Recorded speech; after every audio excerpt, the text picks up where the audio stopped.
Madame, Monsieur, bonjour, bienvenue dans cette émission pour ou contre la hausse d'impôts à Nyon, 4 points d'impôts de plus. C'est sur cet objet-là qu'on votera le 17 mars. Un référendum a été lancé après le débat public organisé avec nos confrères du quotidien de la Côte Place aujourd'hui au débat TV avec deux intervenants, à commencer par Yves Gauthier-Jacques, bonjour, membre du comité référendaire, coprésident même du comité référendaire et conseiller communal PLR, contre donc cette hausse. On l'aura bien compris, à vos côtés, Claude Farine, bonjour. À vous.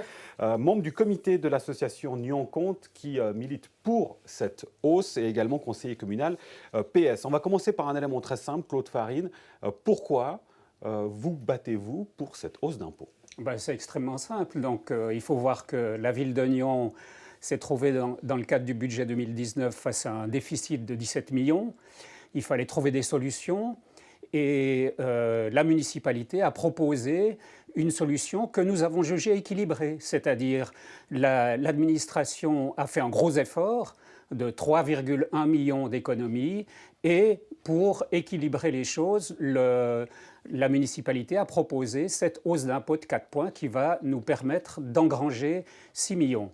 Avec cette solution, on diminue le déficit qui sera désormais plus que de 8 millions et des poussières. Et cette solution nous a paru viable, c'est pour ça que nous la soutenons. Yves Gauthier-Jacques, même question à l'inverse pour vous. Pourquoi vous battez-vous contre cette hausse ? Tout d'abord, il faudrait rappeler que nous avons depuis 4 ans des messages qui ont été plus qu'alarmistes de la part de la Commission des finances, qui a rappelé que cette situation qu'on vit aujourd'hui n'était pas une situation qu'on apprend du jour au lendemain. Il y avait une notion d'anticipation qui a manqué. Il y a eu plusieurs fois des signaux qui étaient relativement clairs quant au risque qu'on allait avoir à une situation financière difficile. On n'a pas pris les mesures qu'il fallait. Et les mesures n'étaient clairement pas prises et on avait plutôt l'impression qu'on voulait pas entendre le message qui avait été émis. Il y a aussi le conseil communal qui a rappelé à plusieurs reprises qu'il fallait absolument mener des mesures et que l'anticipation n'était pas là. Et aujourd'hui, la situation dans laquelle nous nous trouvons est une situation qui n'était pas du tout surprenante. Et voilà, on en est là aujourd'hui. Et de ce fait, on a estimé qu'il n'était pas du tout une bonne manière de faire, de commencer d'abord à essayer de ponctionner de l'argent chez le contribuable avant de vouloir effectivement mener des économies et des économies pérennes à long terme. Alors, messieurs, je vous propose d'entrer dans le vif du sujet. On va prendre différents éléments. À commencer, Claude Farine, par des aspects qui sont évoqués dans le cadre de cette campagne sur des aménagements provisoires.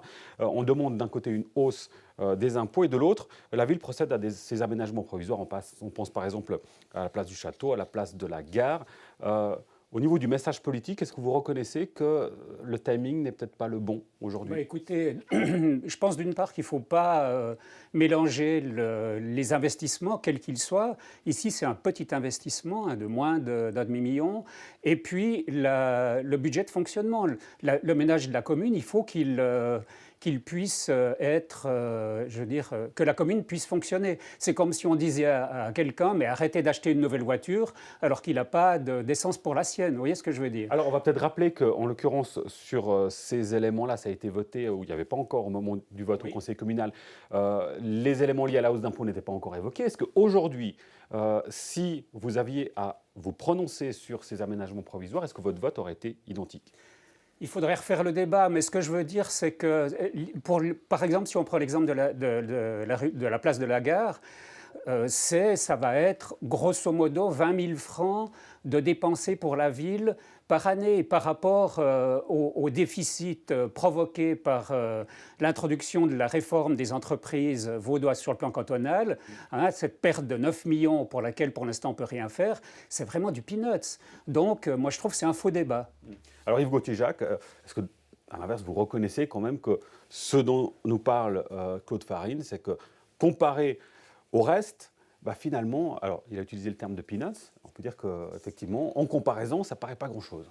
Alors, moi, je partirais du principe que lorsque nous avons notre carnet de lait et puis qu'on fait nos comptes chaque mois, quand on s'aperçoit qu'on n'a pas suffisamment d'argent à disposition, la première chose qu'on va faire peut-être, c'est de faire des économies. Et certains vous diraient au contraire, il faut investir pour pouvoir faire en sorte qu'il y ait du travail, qu'il y ait aussi une activité économique plus forte. Certes, et c'est aussi le fait que nous ne sommes pas opposés à ce qu'il y ait des investissements qui se fassent, mais prioritisons les investissements.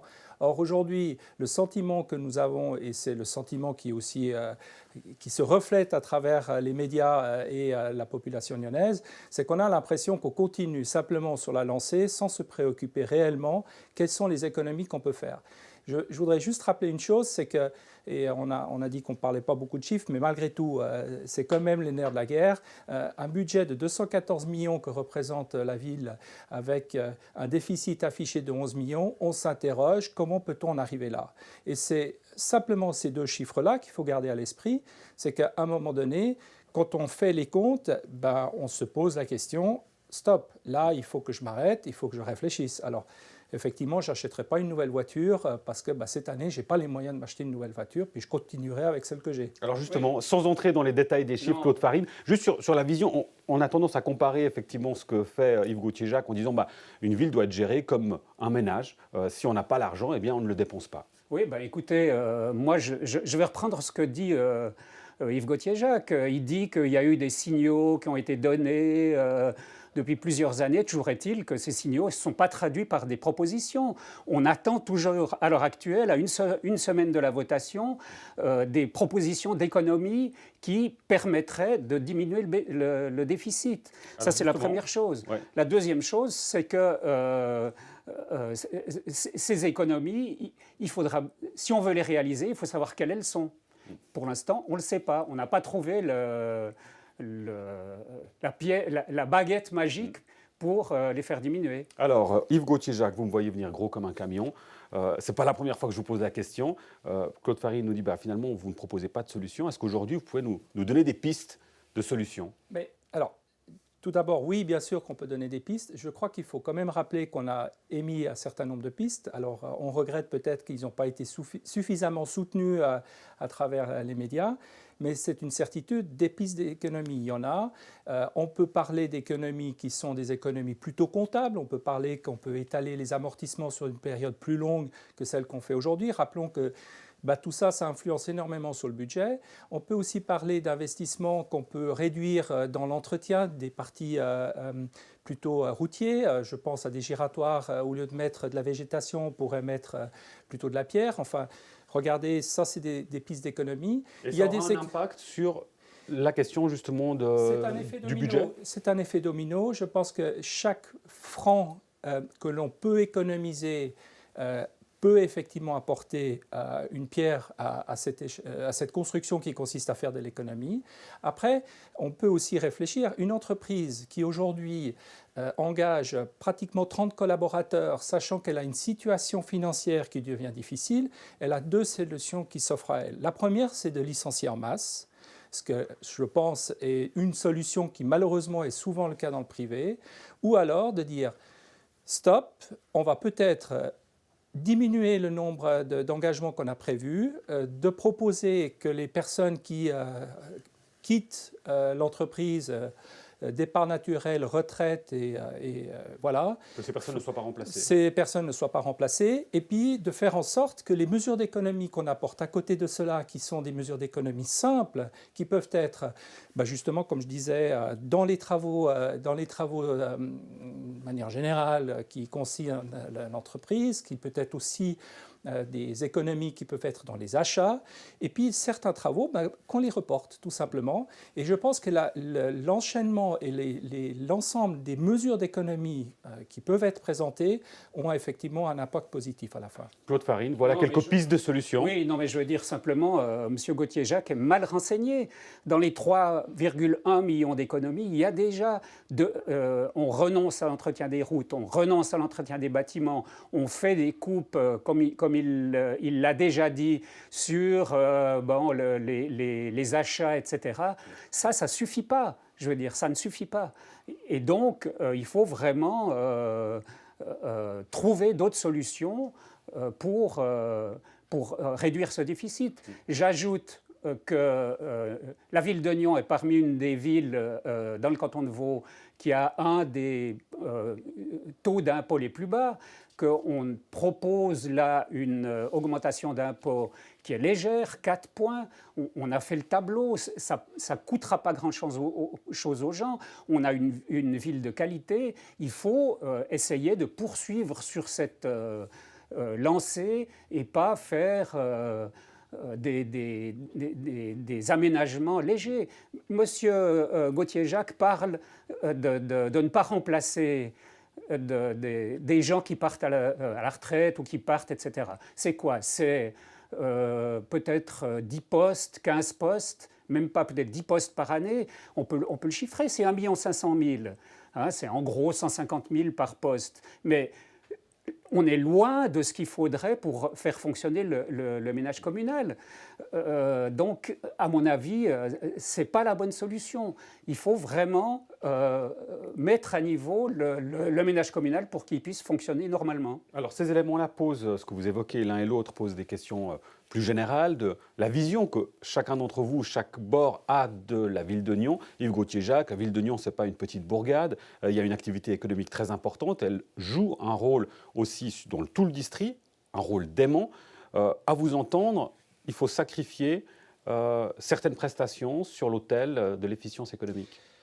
Alors, tout d'abord, ces mesures d'économie qui ont été proposées, ce ne sont pas des mesures d'économie pérennes. Et tout le monde est d'accord sur ce point de vue-là, que ce soit les opposants ou ceux qui sont favorables Alors, à cette petite parenthèse, vous êtes d'accord avec ça, que ces solutions ne sont pas pérennes, Claude Farine? Il faudrait qu'ils disent lesquelles. À quoi faites-vous allusion?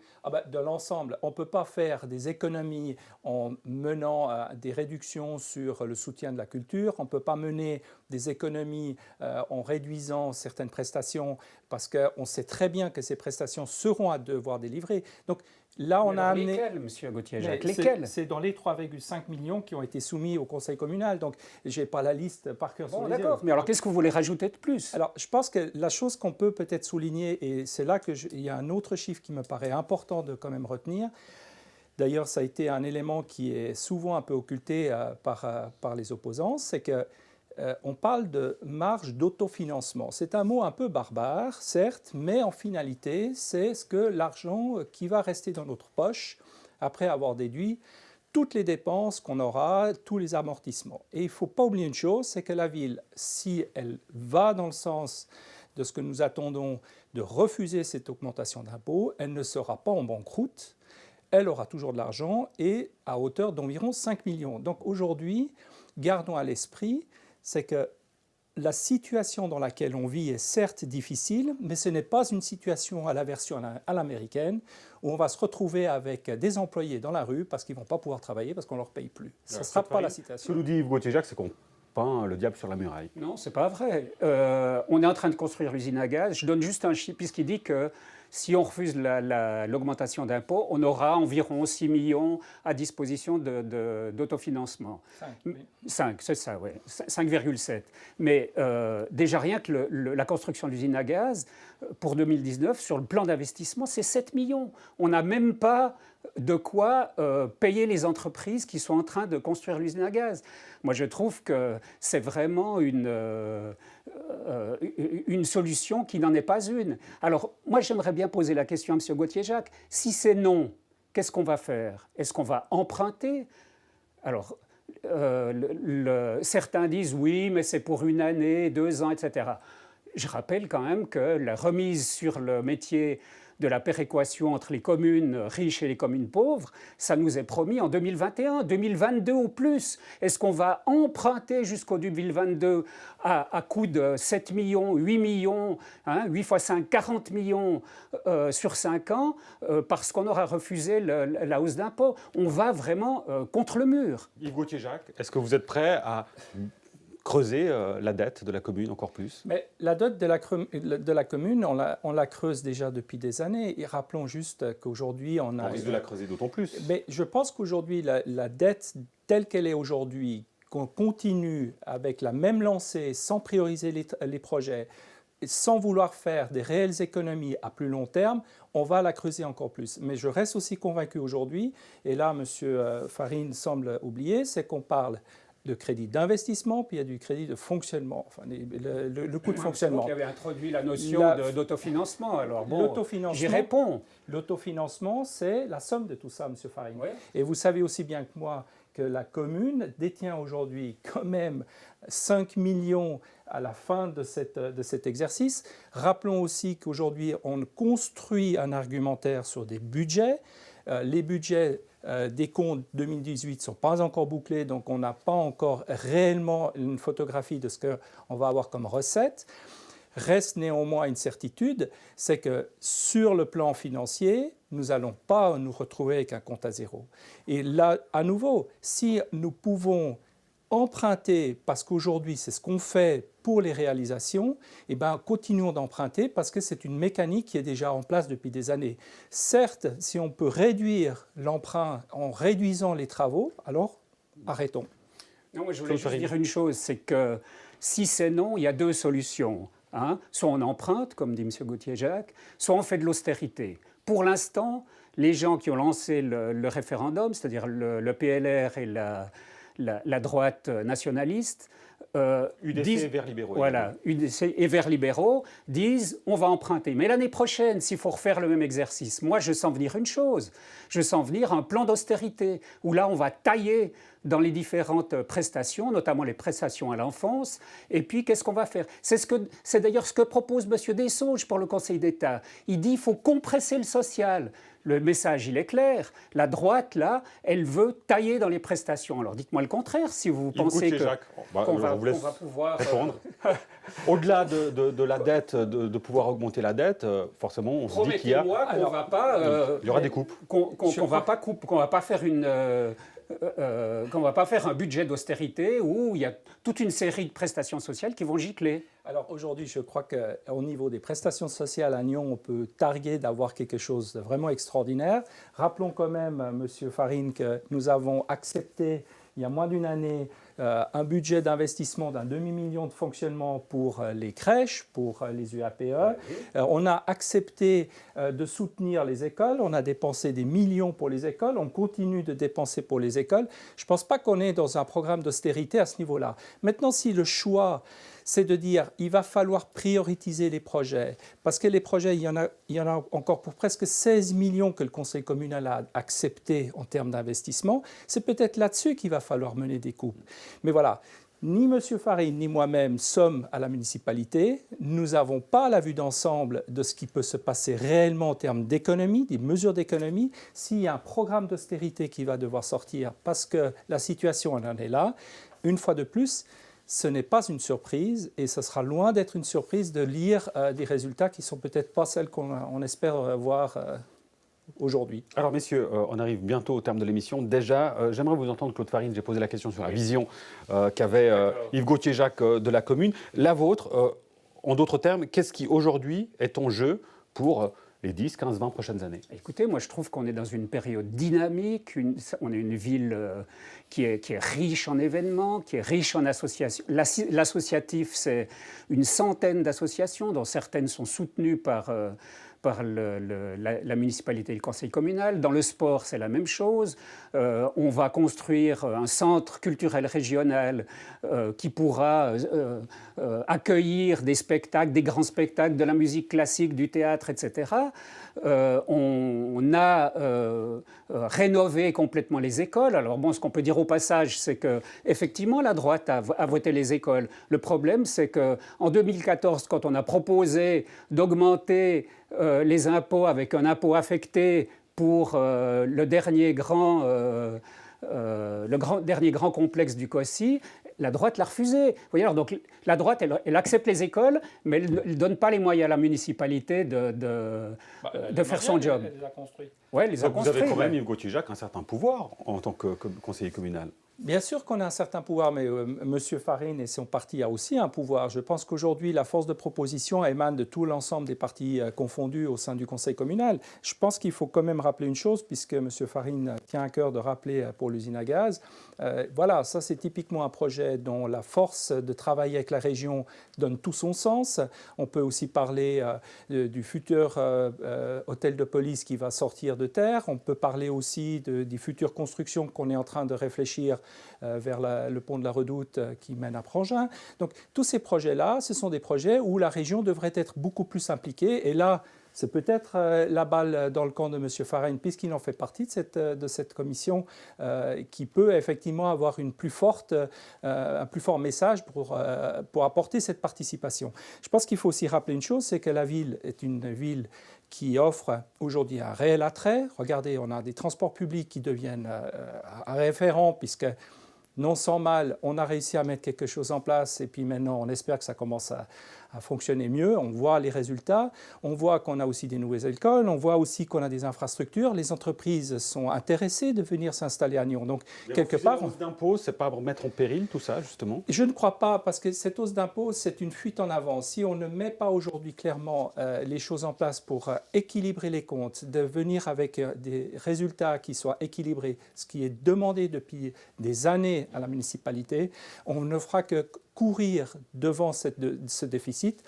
Et je mets au défi l'année prochaine, on se retrouvera de nouveau à devoir débattre, puisqu'il n'y aura inévitablement pas de mesures qui seront prises. Je voulais juste oui. répondre à M. Gauthier-Jacques concernant l'usine à gaz. Les projets dits régionaux, ils existent, l'usine à gaz en est une. La personne qui a fait ses critiques sur Facebook en disant qu'on ne régionalise pas assez, elle n'a pas fait l'analyse de la situation. On est en train de mettre sur le plan régional un mécanisme qui permet à toutes les communes du district de financer des gros projets dans la région. Alors, je ne sais pas ce que la région donnera pour l'usine à gaz, probablement une somme qui n'est pas encore définie. Mais ce qu'on peut déjà dire, par exemple, c'est que, par exemple, pour le musée du Léman, eh bien, la région mettra le 10% de ce que coûtera le musée du Léman. Et on peut attendre à peu près la même chose pour l'usine à gaz. C'est un petit pas en avant, parce que c'est difficile pour les communes de sortir de leur giron et de dire « Ah oui, il y a un intérêt à soutenir quelque chose qui n'est pas sur sa propre commune ». Je pense qu'on y va à petits pas, mais on va dans la bonne direction. Claude Farine, Yves Gauthier-Jacques, merci beaucoup pour votre participation. Je vous en prie. Réponse le 17 mars, dimanche 17 mars, sur ce référendum pour ou contre la hausse d'impôts à Nyon. Merci de nous avoir suivis. On se retrouve, si vous le voulez bien, la semaine prochaine. À très bientôt. Thank you.